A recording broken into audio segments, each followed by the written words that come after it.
ಇನ್ನು ಕರ್ನಾಟಕದ ರಾಜ್ಯ ರಾಜಕಾರಣಕ್ಕೆ ಬರೋಣ. ಕರ್ನಾಟಕದಲ್ಲಿ ಅದರಲ್ಲೂ ಕಾಂಗ್ರೆಸ್ ಮನೆಯಲ್ಲಿ ಮುಸ್ಲಿಂ ರಾಜಕಾರಣ ದಿನಕ್ಕೊಂದು ತಿರುವನ್ನು ಪಡೆದುಕೊಳ್ತಾ ಇದೆ. ಹೊಸ ಹೊಸ ಟ್ವಿಸ್ಟ್, ಹೊಸ ಹೊಸ ಟರ್ನ್ ಜೊತೆಗೆ ಹೊಸ ಹೊಸ ಆಯಾಮವನ್ನು ಈ ಒಂದು ಬೆಳವಣಿಗೆ ಪಡ್ಕೊಳ್ತಾ ಇದೆ. ಈ ಎಲ್ಲ ಬೆಳವಣಿಗೆಗಳ ನಡುವೆ ನಿನ್ನೆ ಮುಖ್ಯಮಂತ್ರಿಗಳ ಅತ್ಯಂತ ಆಪ್ತ ನಾಯಕರು ಕೂಡ ಒಂದು ವಿಶೇಷವಾದ ಸಭೆಯನ್ನು ಮಾಡಿದ್ರು. ಒಂದು ಕಡೆಗೆ ಏನೆಲ್ಲ ಡೆವಲಪ್ಮೆಂಟ್ ಆಗ್ತಾ ಇದೆ ಅಂದರೆ ಮುಸ್ಲಿಂ ನಾಯಕರನ್ನ ಜೊತೆಗೆ ಅವರಿಗೆ ಆಗ್ತಾ ಇರುವಂಥ ಅಸಮಾಧಾನವನ್ನು ಹೇಗೆ ಕಂಟ್ರೋಲ್ ಮಾಡೋದನ್ನು ಒಂದು ಮಾತಾದರೆ, ಜೊತೆಗೆ ಮುಂದೆ ಆಗ್ಬೋದಾ ಅಂತ ನಾಯಕತ್ವದ ಚರ್ಚೆನಾದರೂ ಬಂದೆ ಆವಾಗ ಯಾವ ರೀತಿ ಸ್ಟ್ರಾಟಜಿ ಮಾಡಬೇಕು, ಏನು ತಂತ್ರ ಇರಬೇಕು, ಏನು ಪ್ರತಿತಂತ್ರ ಇರಬೇಕು, ಅದರ ಬಗ್ಗೆ ಕೂಡ ನಿನ್ನೆಯ ಸಭೆಯಲ್ಲಿ ಚರ್ಚೆ ಆಯಿತು. ಹಾಗಾದರೆ ಸಭೆಯಲ್ಲಿ ಯಾರೆಲ್ಲ ಭಾಗಿಯಾಗಿದ್ರು ಆ ಸ್ಟೋರಿನ ಈ ಒಂದು ವರದಿಯಲ್ಲಿ ಹೇಳ್ತೀನಿ.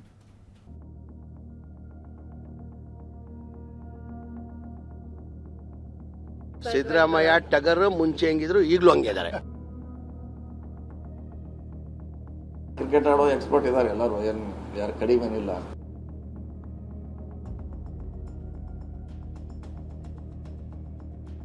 ಈಗ ಸೈಲೆಂಟ್ ಆಗಿರ್ಬೋದು, ಅವ್ರು ಮಾತಾಡಿದ್ರೆ ಅದು ಬೇರೆ ತರ ಸೌಂಡ್ ಆಗ್ತದೆ.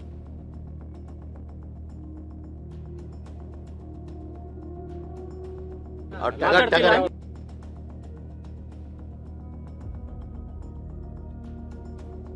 ಆರದ ಕಿಚ್ಚು ಮುಸ್ಲಿಂ ಸಮುದಾಯದ ಒಳಗೆ ಕೊತ ಕಾಂಗ್ರೆಸ್ ಮನೆಯಲ್ಲಿ ದಾವಣಗೆರೆ ಬೈ ಎಲೆಕ್ಷನ್ ಕಿಚ್ಚು ಧಗಧಗಿಸ್ತಾ ಇದೆ.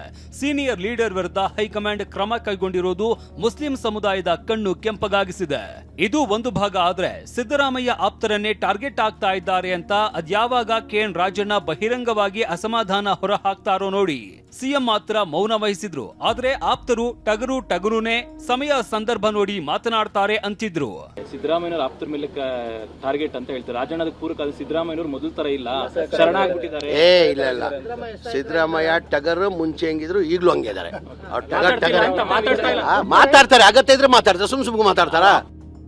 ಸಿಎಂ ಮೌನದ ಬಗ್ಗೆ ಎಲ್ಲರಿಗೂ ಕುತೂಹಲ ಹುಟ್ಟಿಸಿತ್ತು. ಇದೀಗ ಮುಸ್ಲಿಂ ಮುಖಂಡರ ಅಸಮಾಧಾನ ಹೈಕಮಾಂಡ್ ಅಂಗಳ ತಲುಪ್ತಾ ಇದ್ದಂತೆ ಸಿಎಂ ಸೈಲೆಂಟ್ ಆಗಿನೇ ತಂತ್ರಗಾರಿಕೆ ನಡೆಸ್ತಾ ಇದ್ದಾರೆ. ಬೆಂಗಳೂರಿನಲ್ಲಿ ಅತ್ಯಾಪ್ತ ಸಚಿವರ ಜೊತೆ ಸಭೆ ಮಾಡುವ ಮೂಲಕ ಸಿದ್ದರಾಮಯ್ಯ ಗೇಮ್ ಪ್ಲಾನ್ ಮಾಡ್ತಿದ್ದಾರೆ.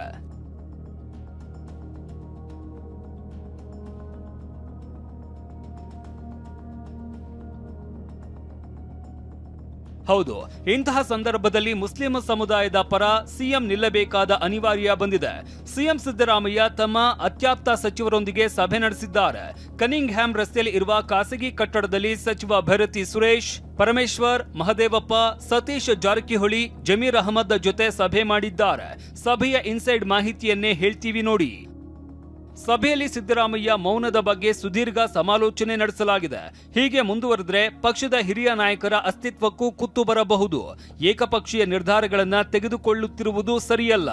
2028ರ ಚುನಾವಣೆ ವೇಳೆ ಸಮುದಾಯ ದೂರ ಸರಿಯುತ್ತದೆ. ಪಕ್ಷದ ಮೇಲೆ ಮುನಿಸಿಕೊಂಡು ದೂರ ಸರಿಯುವ ಸಾಧ್ಯತೆ ಇದೆ. ಪಂಚರಾಜ್ಯ ಚುನಾವಣೆ ಬಳಿಕ ದೆಹಲಿಗೆ ತೆರಳುವ ಬಗ್ಗೆ ಚರ್ಚೆ ನಡೆಸಲಾಗಿದ್ದು, ಸಿದ್ದರಾಮಯ್ಯ ತಕ್ಷಣ ಮಧ್ಯಪ್ರವೇಶ ಮಾಡಲು ಆಪ್ತ ಸಚಿವರು ಒತ್ತಡ ಹಾಕಿದ್ದಾರೆ. ಅಲ್ಲದೆ ಸಿಎಂ ಸಿದ್ದರಾಮಯ್ಯ ಮೌನದಿಂದ ಪಕ್ಷಕ್ಕೆ ಡ್ಯಾಮೇಜ್ ಆಗ್ತಾ ಇದೆ. ಹಿರಿಯ ನಾಯಕರ ಅನುಭವಗಳಿಗೆ ವಿರುದ್ಧವಾಗಿ ನಿರ್ಧಾರ ಕೈಗೊಳ್ಳಲಾಗ್ತಾ ಇದೆ. ಪಕ್ಷದಲ್ಲಿ ಕೆಲವರು ಏಕಪಕ್ಷೀಯ ನಿರ್ಧಾರ ತೆಗೆದುಕೊಳ್ತಾ ಇದ್ದಾರೆ. ಇದು ಇಲ್ಲಿಗೆ ಮೊಟಕು ಮಾಡುವಂತೆ ಆಪ್ತರು ಸಿಎಂ ಸಿದ್ದರಾಮಯ್ಯಗೆ ಒತ್ತಡ ಹಾಕಿದ್ದಾರೆ. ಸಭೆಯಲ್ಲಿ ಸೇರಿದ್ದ ಬಹುತೇಕ ರಾಜಕೀಯ ಎಕ್ಸ್ಪರ್ಟ್ಗಳು ಹೆಂಗೆ ಬಾಲ್ ಹಾಕಬೇಕು, ಹೆಂಗೆ ಬ್ಯಾಟ್ ಬೀಸಬೇಕು ಅನ್ನೋದು ಗೊತ್ತಿದೆ ಅಂತ ಸಚಿವ ಸತೀಶ್ ಜಾರಕಿಹೊಳಿ ಹೇಳಿದ್ರು. ಅರ್ಧ ಕ್ರಿಕೆಟ್ ನೋಡಿದಾರೆ, ಅದರಲ್ಲಿ ಅರ್ಧ ಕ್ರಿಕೆಟ್ ಐತೆ ಅದರಲ್ಲಿ. ಅದಕ್ಕೆಲ್ಲರೂ ಎಕ್ಸ್ಪರ್ಟ್ ಅದಾವ್ರಿ. ಅಲ್ಲಿ ಬಂದಾರೆಲ್ಲ ಕ್ರಿಕೆಟ್ ಆಡೋ ಎಕ್ಸ್ಪರ್ಟ್ ಇದ್ದಾರೆ ಎಲ್ಲರೂ, ಏನು ಯಾರು ಕಡಿಮೆನಿಲ್ಲ. ಇಂದು ಬೆಂಗಳೂರಿನ ಕ್ರೆಸೆಂಟ್ ರಸ್ತೆಯಲ್ಲಿ ಇರುವ ಸತೀಶ್ ಸರ್ಕಾರಿ ನಿವಾಸಕ್ಕೆ ಭೇಟಿ ಕೊಟ್ಟ ಸಚಿವ ಜಮೀರ್ ಪಕ್ಷದಲ್ಲಿನ ಬೆಳವಣಿಗೆ ಬಗ್ಗೆ ಚರ್ಚೆ ಮಾಡಿದ್ರು. ಕ್ರಮಕ್ಕೆ ಪ್ರೊಸೀಜರ್ ಅನ್ನೋದು ಇರುತ್ತೆ ಅಂದ್ರು. ಅದು ಕ್ರಮ ಆಂಟಿ ಪಾರ್ಟಿ ಮಾಡಿದ್ರೆ ಕ್ರಮ ತಗೊಳ್ಬೇಕು, ಅದಕ್ಕೆ ಪ್ರೊಸೀಜರ್ ಅಂತ ಇರ್ತದೆ. ಆ ಪ್ರೊಸೀಜರ್ ಫಾಲೋ ಮಾಡ್ಬೇಕಂತ ನಮ್ದು ಇದು. ಏನು ನೋಟಿಸ್, ಅದೇ ತಾನೇ ಹೇಳ್ತಾನೆ ನಾನು. ನೋಟಿಸ್ ಕೊಡಬೇಕಾಗಿತ್ತು, ಅವ್ರು ರಿಪ್ಲೈ ತಗೊಳ್ಬೇಕಾಗಿತ್ತು. ಈ ಹಡಾವಳಿಯಲ್ಲಿ ಮಾಡೋದು ಸರಿ ಇಲ್ಲ ಅಂತ ನಾನು ಹೇಳ್ತಾ ಇದ್ದಿಲ್ಲ. ಸತೀಶ್ ಅವರು ಹೇಳಿದ್ದಾರೆ, ನಾನು ಅದು ಹೇಳ್ತಾ ಇದ್ದೀನಿ. ಭಾಳ ಜನ ಮುಖಂಡರುಗಳು ಹೇಳಿದ್ದಾರೆ, ದಿನೇಶ್ ಅವರು ಹೇಳಿದ್ದಾರೆ, ನಮ್ಮ ರಾಜಣ್ಣ ಅವರು ಹೇಳಿದ್ದಾರೆ, ಬಹಳ ಜನ ಮುಖಂಡರುಗಳು ಹೇಳಿದ್ದಾರೆ. ಆ ಪ್ರೊಸೀಜರ್ ಫಾಲೋ ಮಾಡಿಲ್ಲ ಅಂತ ನಮ್ಗೆಲ್ಲ ಬೇಜಾರು. ಕೆಲವರು ಡಿಸ್ಟರ್ಬ್ ಮಾಡಲು ತುಪ್ಪ ಸುರಿಯುತ್ತಾರೆ ಅಂತ ಗೃಹ ಸಚಿವ ಪರಮೇಶ್ವರ್ ಹೇಳಿದ್ರು.